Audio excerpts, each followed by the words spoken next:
न्याय। प्रश्न 1 है, प्लेटो की न्याय की अवधारणा का निम्न में से कौन सा केंद्रीय लक्षण है? ए स्वतंत्रता, बी समानता, सी भ्रातृत्व और डी समन्वय। तो उत्तर है डी समन्वय। प्लेटो के अनुसार अपने प्राकृतिक गुणों के अनुसार कार्य करना न्याय है। तृष्णा, साहस और विवेक के आधार पर प्लेटो ने लोगों का वर्गीकरण किया है। व्यक्तिगत स्तर पर न्याय तभी सुलभ होता है जब इन तीनों गुणों का आपस में समन्वय हो और विवेक मार्गदर्शन करे। सार्वजनिक स्तर पर भी उत्पादक वर्ग, सैनिक वर्ग और संरक्षक जो क्रमशः तृष्णा, साहस और विवेक का प्रतिनिधित्व करते हैं, न्याय की अभिव्यक्ति के लिए अपने अपने कार्य करने होंगे। प्रश्न है 2, प्लेटो की रिपब्लिक का उपशीर्षक क्या है? ए न्याय से संबंधित, बी शिक्षा पद्धति से संबंधित, सी राजनीति से संबंधित, डी सोफिस्ट से संबंधित। उत्तर है ए न्याय से संबंधित। प्लेटो ने रिपब्लिक में विभिन्न व्यक्तियों के मध्य हुए लंबे संवादों के माध्यम से स्पष्ट किया है कि हमारा न्याय से सरोकार होना चाहिए। रिपब्लिक का उपशीर्षक न्याय से संबंधित है। प्रश्न नंबर 3 है, न्याय का अर्थ है?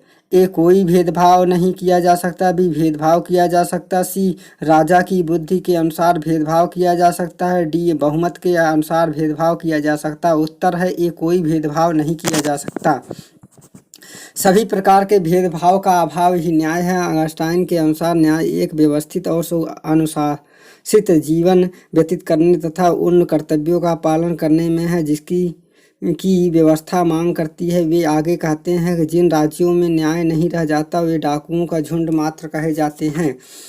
थ्रेसीमेकस ने कहा, न्याय शक्तिशाली का हित है। सेफाइल्स के अनुसार न्याय सत्य बोलने तथा अपने कर चुकाने में है। प्लेटो के अनुसार प्रत्येक व्यक्ति का अपना विशिष्ट कार्य करना तथा दूसरे के कार्य में हस्तक्षेप न करना ही न्याय है। प्लेटो ने न्याय का समर्थन किया है।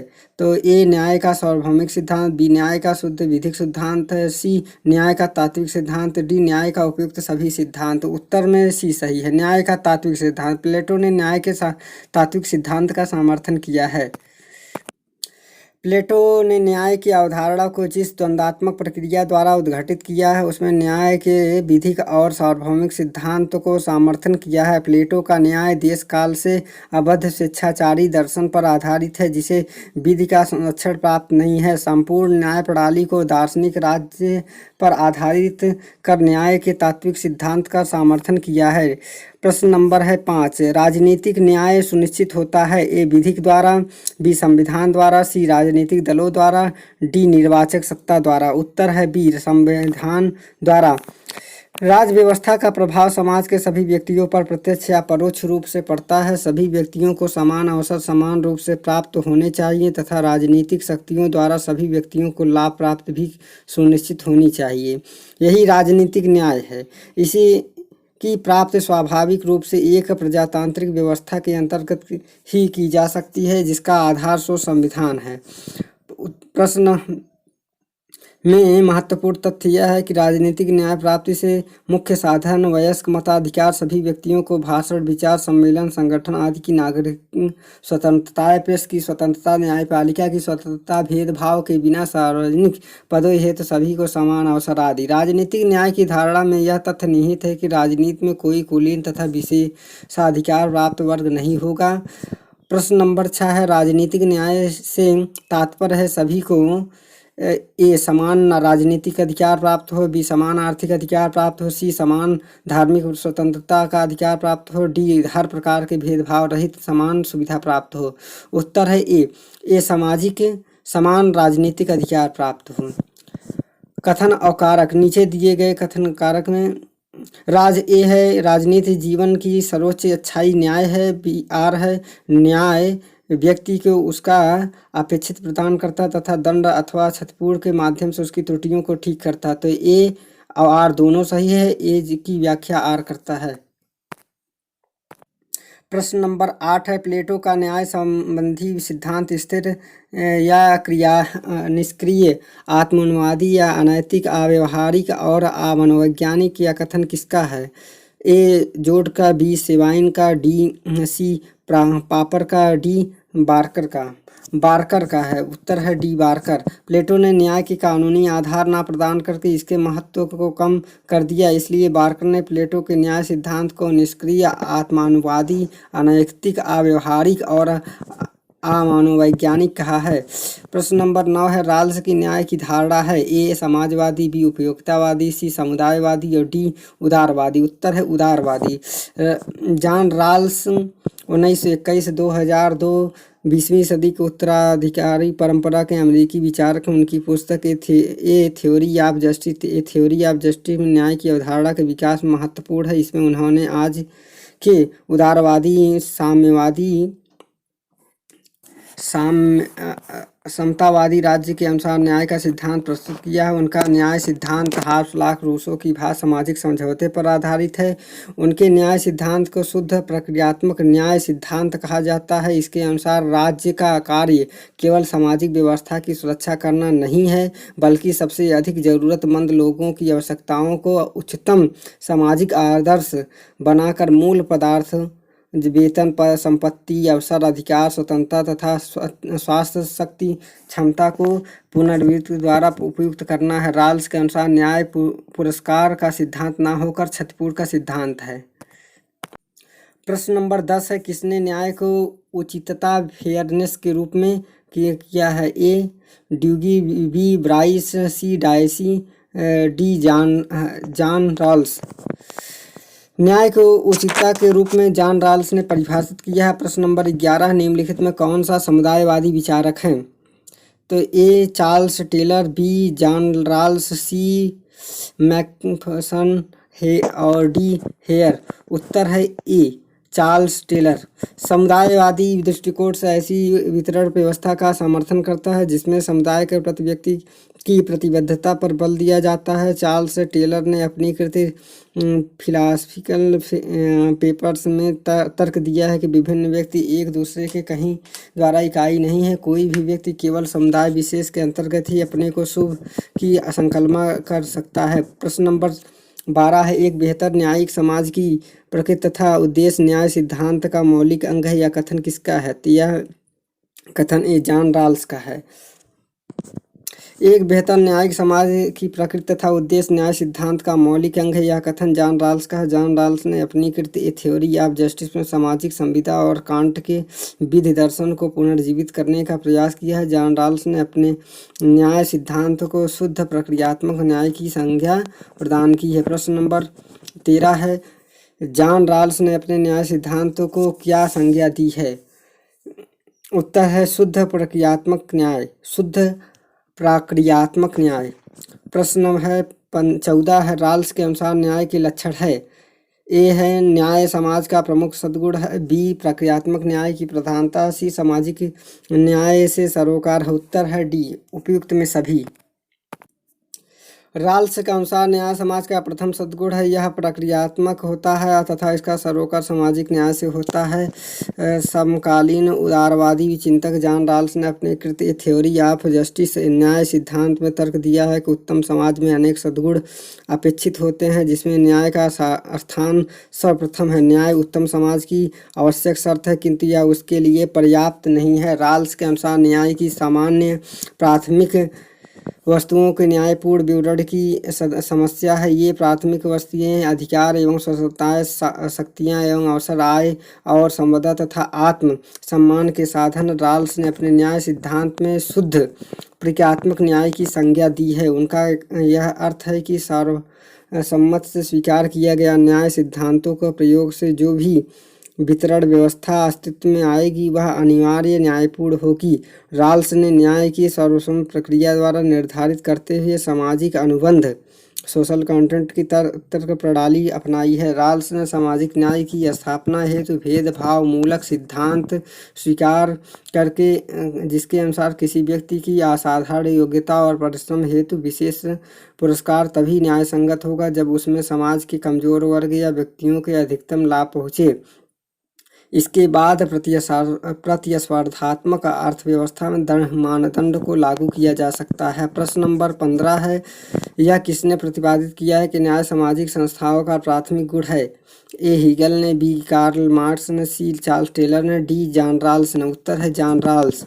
किसने प्रतिपादित किया कि न्याय सामाजिक संस्थाओं का प्राथमिक गुण है? ए जॉन रॉल्स ने। प्रश्न 17 है, निम्नलिखित में किसने यह विचार व्यक्त किया है यदि न्याय व्यवस्था न हो तो राज्य लुटेरों की टोली बन जाएगी? तो ए प्लेटो ने, बी अरस्तु ने, सी सेंट अगस्टाइन ने, डी लाक ने। उत्तर है सी सेंट अगस्टाइन। अगस्टाइन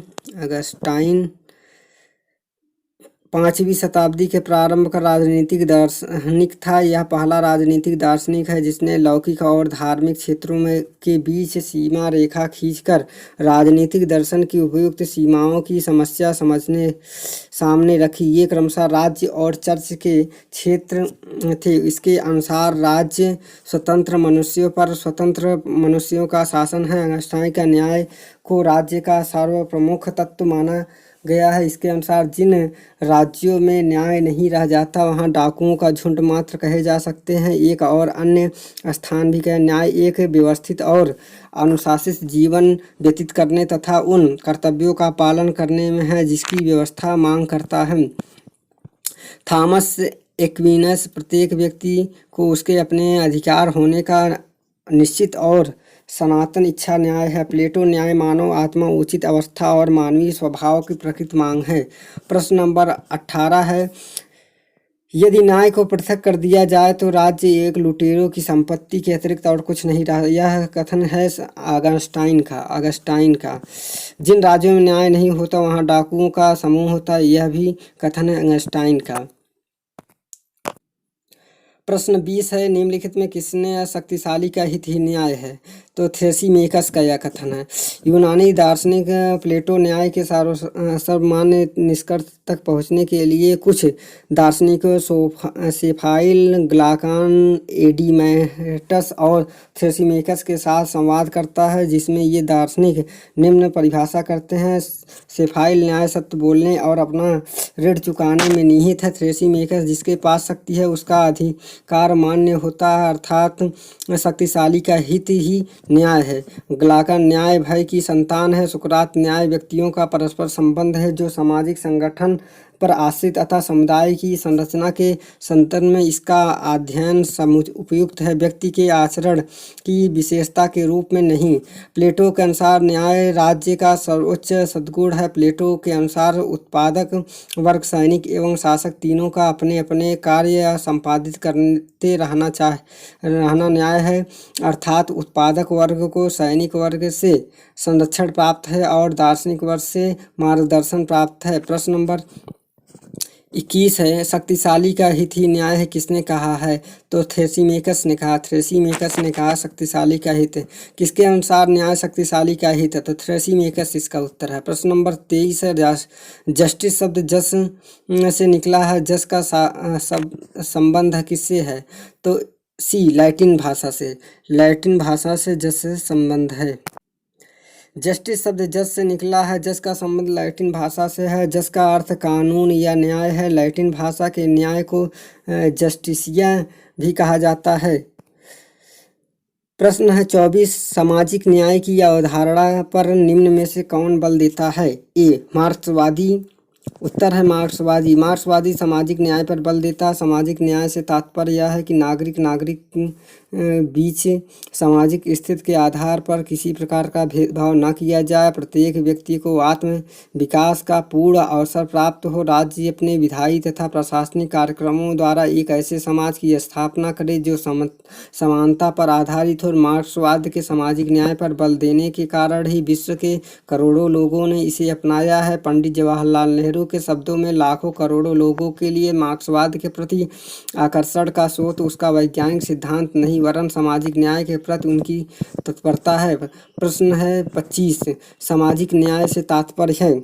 ए सभी को समान राजनीतिक अधिकार प्राप्त हो। बी, सभी को समान आर्थिक अधिकार प्राप्त हो। सी, सभी को धार्मिक स्वतंत्रता का अधिकार प्राप्त हो। डी, सभी प्रकार के भेदभाव यथा जाति, रंग, धर्म, लिंग आदि पर आधारित सुविधा प्राप्त हो। उत्तर डी सही है, सभी प्रकार के भेदभाव यथा जाति, रंग, धर्म, लिंग आदि पर आधारित सुविधा समाप्त हो।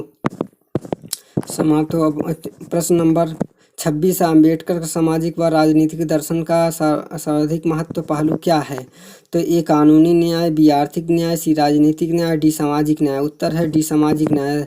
अम्बेडकर के सामाजिक व राजनीतिक दर्शन का सर्वाधिक महत्वपूर्ण पहलू सामाजिक न्याय है। अम्बेडकर आजीवन समाज के दलित एवं पिछड़े वर्ग के अधिकारों एवं हितों के सिद्ध हेतु संघर्ष करते रहे हैं। प्रश्न नंबर 27, यूनानी दार्शनिकों ने न्याय के किस पहलू पर बल दिया है? उत्तर है डी नैतिक। यूनानी दार्शनिकों ने न्याय के नैतिक पहलू पर बल दिया है। यूनानी दार्शनिकों का मानना है कि न्याय को नैतिक से अलग नहीं किया जा सकता है। प्रश्न है 28, यूनानी न्याय की अवधारणा है। तो ए कानूनी है, बी नैतिक है, सी सामाजिक है, डी राजनीतिक है। उत्तर है बी नैतिक है। यूनानी न्याय की अवधारणा है तो इसका भी उत्तर है नैतिक है। प्रश्न नंबर 30, वितरण न्याय के सिद्धांत का प्रतिपादन सबसे पहले किसने किया? तो उत्तर है ए अगस्त्य ने। वितरण न्याय के सिद्धांत का प्रतिपादन सबसे पहले अगस्त्य ने किया। वितरण न्याय प्रतिपादन सर्वप्रथम अरस्तु द्वारा किया गया। अरस्तु के अनुसार न्याय का सरोकार मानवीय संबंधों के नियम से है। ये दो प्रकार के हैं, वितरण न्याय, प्रतिवर्ती न्याय का प्रतिशोधन न्याय। वितरण न्याय का संबंध सम्मान या धन संपदा से वितरण है। यह विधायक के क्षेत्र कि में आता है। इसका मूल सिद्धांत है कि समान लोगों के साथ समान बर्ताव किया जाए, परंतु अरस्तु के अनुसार यह वितरण अंक घटित अनुपात में नहीं होकर रेखा घटित अनुपात में होना चाहिए, अर्थात सबको बराबर हिस्सा नहीं मिलना चाहिए, बल्कि प्रत्येक को अपने अपनी योग्यता के अनुसार हिस्सा मिलना चाहिए। प्रश्न नंबर 31 है मिलान से संबंधित। तो इसका उत्तर की व्याख्या डी सही है। डी सही है। इसमें पहला है कि न्याय बलवानों का हित है। यह किसने कहा? तो थ्रेसीमेकस ने कहा है। व्यक्ति द्वारा अपनी प्रकृति के अनुरूप अपने कार्यों का संपादन ही न्याय है। तो ये प्लेटो ने कहा है। सार्वजनिक उपयोगिता न्याय की उत्पत्ति का एकमात्र स्रोत है। तो यह कहा है ह्यूम ने। न्याय का अर्थ है प्राथमिक वस्तुओं का न्यायपूर्ण वितरण। तो यह कहा है राल्स ने। प्रश्न है 32, संसद और संविधान इसके उपकरण हैं। ए कानूनी न्याय के।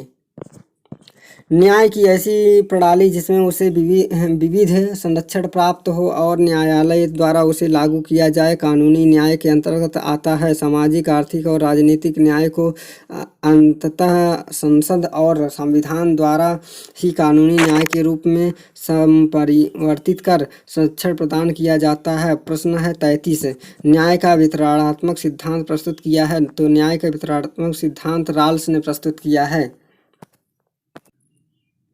प्रश्न है 34, किसने न्याय को न्याय उचितता के रूप में घोषित किया है? उत्तर है ए जॉन राल्स ने। जॉन राल्स ने न्याय को सर्वोच्च गुण माना है। अपनी प्रसिद्ध पुस्तक ए थियरी ऑफ जस्टिस में शुद्ध प्रक्रियात्मक न्याय का समर्थन करते हुए भी कमजोर वर्गों की आवश्यकताओं को ध्यान में रखते हुए औचित्यपूर्ण बनाने का समर्थन किया, जिससे कि न्याय के वास्तविक स्वरूप की प्राप्ति हो सके। प्रश्न नंबर है 35, निम्न में से किसने घोषित किया है कि न्याय औचित्यतापूर्ण है? उत्तर है डी जॉन राल्स ने। जॉन राल्स ने न्याय को औचित्यतापूर्ण घोषित किया है। प्रश्न है 36, न्याय आत्मा का गुण था और अन्याय दुर्गुण किसने कहा है? तो यह कहा है प्लेटो ने।